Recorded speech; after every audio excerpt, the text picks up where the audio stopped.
Welcome to ETV prime. నేను party పెట్టింది ఇప్పటికిప్పుడు పదవులు పొందడానికి కాదు, ఒక 25 ఏళ్ల పాటు రాజకీయం చేసే అంతటి సంయమనంతో అంతటి సహనంతో నేను రాజకీయాల్లోకి వచ్చాను అని, ఆ తర్వాత నా వ్యూహాలు నాకున్నాయి, నన్ను నమ్మండి అని, నేను ముఖ్యమంత్రి అవ్వడానికి రెడీగా ఉన్నాను, మీరు ఓట్లు వేస్తే కదా అని, మీరు కనీసం కులభావన తెచ్చుకుని గెలిపించండి అని, ఇలా రకరకాల మాటలు మాట్లాడుతూ ఫస్ట్ చెగువేరా అన్నారు. సరే, ఇప్పుడు సనాతన వాదాన్ని భుజానికి ఎత్తుకున్నారు. ఇలా పవన్ కళ్యాణ్ గారి ట్రాన్స్ఫర్మేషన్ చూస్తే చాలా విచిత్రంగా అనిపిస్తుంది.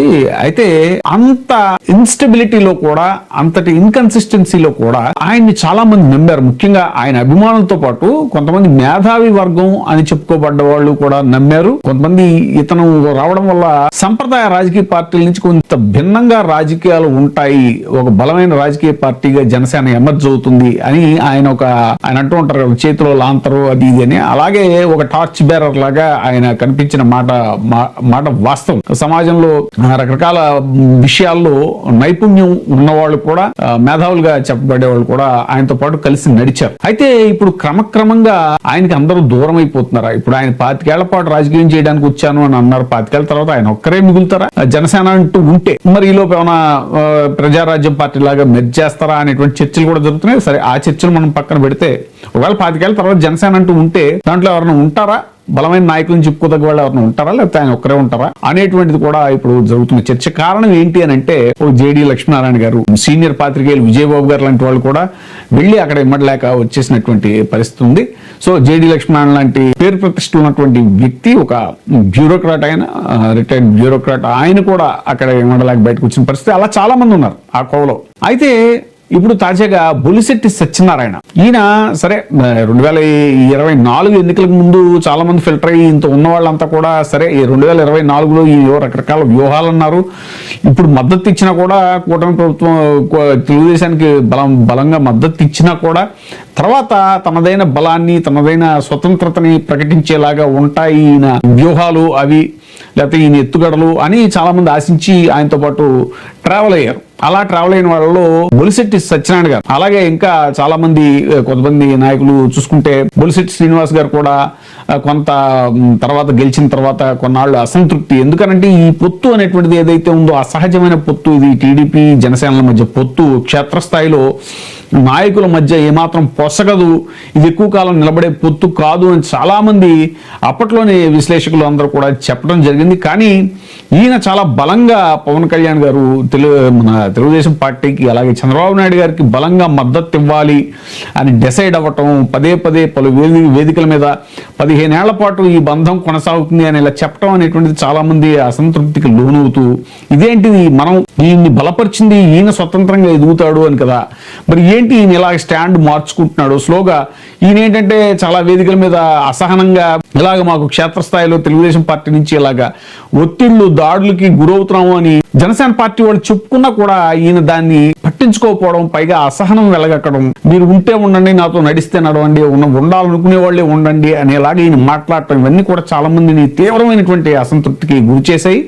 తర్వాత కొంతమంది నాయకులు ఎవరైతే ఉన్నారో వాళ్ళు, స్పోక్స్ పర్సన్ గా ఉన్నవాళ్ళు కూడా సరే కాలక్రమంగా ఇప్పుడు ఏదైతే 60-30-10 ఈ నిష్పత్తిలో యాక్చువల్గా ఇది అధికారాన్ని పంచుకోవాలి, స్థానిక సంస్థల ఎన్నికల్లో కానీ, ఇంకా రకరకాల కార్పొరేషన్ పదవుల్లో కానీ, ఈ నిష్పత్తి అనేటువంటిది మనం 60 అంటే తెలుగుదేశానికి 60%, జనసేనకు 30%, 10% బీజేపీకి అనే పద్ధతిలో పదవులు పంచుకోవాలని ఒక అవగాహనకు వచ్చేప్పుడు పొత్తు పెట్టుకుంటే, కాలక్రమంగా జనసేనకు 30% అనేటువంటిది దక్కట్లేదు.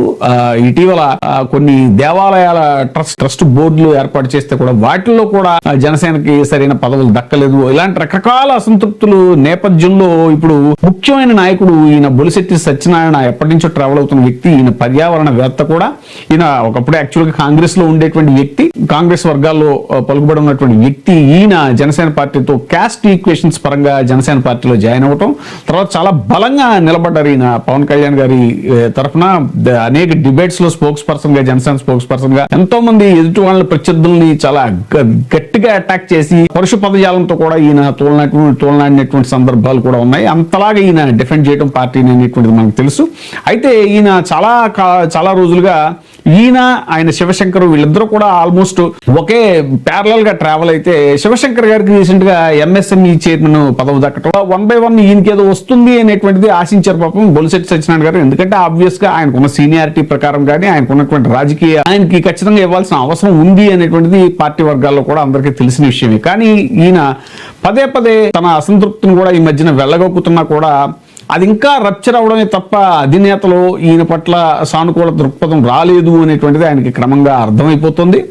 రీసెంట్గా అక్కడ విశాఖపట్నం దగ్గర ఈ దేవాలయాల ట్రస్ట్లు వేసినప్పుడు కూడా దాంట్లో కూడా జనసేన వాళ్ళకి సరైన ప్రాతినిధ్యం దక్కలేదు అనేటువంటి అసంతృప్తి కూడా ఉంది ఈయనకి. పైగా ఏంటంటే ఈయన పర్యావరణవేత్త కాబట్టి కనీసం పర్యావరణానికి సంబంధించిన దాని గురించి పొల్యూషన్ కంట్రోల్ బోర్డులో ఏమైనా పదవి దక్కుతుంది అనుకుంటే అది కూడా పంచకర్ల రమేష్కి ఇవ్వటం. పోనీ అటవీ శాఖ మన ఈయనే మంత్రిత్వ శాఖ కూడా పవన్ కళ్యాణ్ గారిది కాబట్టి దాంట్లో ఏమైనా దక్కుతుందంటే అది కూడా చైతన్యకి ఇవ్వడం. ఇలా శివశంకర్కి అయితే ఆయనకి ఎంఎస్ఎంఈ చైర్మన్ ఇవ్వడం. ఇలా రకరకాలుగా పదవులు పంపిణీ అయిపోయింది. కానీ ఈయన అలోన్ గా మిగిలిపోయారు బొలిశెట్టి సత్య. దాంతో ఏంటంటే ఈయనకి తీవ్రమైనటువంటి అసంతృప్తి వచ్చి ఇంకా పని అవ్వదు, ఇంకా మనం వెయిట్ చేయడం వల్ల ఉపయోగం లేదు అని అనుకున్నారో ఏమో మరి ఆ అసంతృప్తి తీవ్ర స్థాయి దాల్చి ఇప్పుడు జనసేన నుంచి బయటకు వచ్చేటువంటి సిగ్నల్స్ సంకేతాలు స్పష్టంగా ఇచ్చేశారు. సో ఇలాగా కొంతమంది స్పోక్స్ పర్సన్ గా చెప్తున్న వాళ్ళు ముఖ్యంగా అడ్వకేట్ రజనీ గారు ఆవిడ చాలా డిఫెండ్ చేశారు. స్పోక్స్ పర్సన్ గా ఎంతో చాలా యాక్టివ్ గా జనసేన భావజాలను చాలా తీవ్రంగా ఆవిడ చెప్తూ వచ్చారు. అయితే ఆవిడకి కూడా ఏంటంటే సరైన ప్రాతినిధ్యం లభించలేదు. రాయపాటి అరుణ్కి వాళ్ళకి లభించినట్టుగా క్యాస్ట్ ఈక్వేషన్స్ పరంగానే ఈవిడ కూడా వచ్చినట్టుగా తెలుస్తుంది మనకి. బొలిశెట్టి శ్రీనివాస్ గారు ఆయన ఎమ్మెల్యే అయినా కూడా ఆయన కూడా చాలా సార్లు తన అసంతృప్తిని వెళ్ళగొక్కడం, నాకు సరైన ప్రాధాన్యత లేదు అది ఇది అని చెప్పేసి ఆయన అనటం జరిగింది. బల్లే మురళి అని పోలవరం నుంచి ఆయన రీసెంట్ గా ఈ తెలుగుదేశం వాళ్ళ ఈ విగ్రహం ఎన్టీ రామారావు గారి విగ్రహం మీద కూడా ఆయన చాలా స్ట్రాంగ్ గా మాట్లాడటం జరిగింది. ఇలాగా జనసేనలో 1 by 1 వికెట్లు పడిపోతున్నాయా, సేనానికి సేన దూరం అవుతుందా, ఎందుకంటే సరైన వ్యూహం లేకుండా సేనాన్ని వెళ్తున్నారా, వ్యూహం అని చెప్పేవారు. మరి అసలు ఇప్పుడు టోటల్ గా టీడీపీని మొయ్యటమే తన వ్యూహం అన్నట్టుగా ఏవైతే ఆయన సంకేతాలు ఉన్నాయో వాటిని భరించలేక వాటితో సర్దుబాటు చేసుకోలేక ఒక్కొక్కరుగా జనసేన నుంచి నిష్క్రమించే ప్రయత్నాలు జరుగుతున్నాయంటే ఇప్పుడు ఈ తాజా ఉదాహరణలే అందుకు కారణంగా చెప్పుకోవచ్చు. ఏదేమైనా సరే మరి సేనాని యొక్క ధోరణి ఇప్పుడైనా మారుతుందా, ఈ 1 by 1 వీళ్ళంతా వెళ్ళిపోతుంటే ఇప్పుడైనా సేనాని ధోరణి మారుతుందా, లేకపోతే ఉన్నవాళ్లే ఉండండి అన్నట్టుగా అంటారా? ఎందుకంటే తాజాగా కూడా జనరల్ బాడీ మీటింగ్ లో కూడా ఆయన చాలా రొసరొసలాడారంట. ఈ కల్తీనే ఇష్యూ ఏదైతే ఉందో అన్నిటి మీద నేనే మాట్లాడాలా, అప్పుడు అలాగే ఆ సుగాలి ప్రీతి విషయంలో కూడా అన్ని నేనే మాట్లాడాలా అని అంటే మరి అన్నిటికీ మీరే కదా హామీ ఇచ్చారు అనేటువంటి చర్చ కూడా జరుగుతుంది అటు పార్టీలోను బయట కూడా. ఈయన అలా మాట్లాడి అసహనం వెళ్ళగెక్కినప్పుడల్లా కూడా ఇదేంటిది అన్నీ నేనే అన్నీ తానై అని చెప్పి అన్ని కదా ఎన్నికల ముందు అందరికీ వాగ్దానాలు చేశారు, మరి ఇప్పుడేంటి అన్ని నేనే చూసుకోవాలా, మీరు మాట్లాడరా, మీరు చేయరా అని అంటే. సో ఈ రకంగా మరి అలాగే ఉంటుందా ఆయన ధోరణి?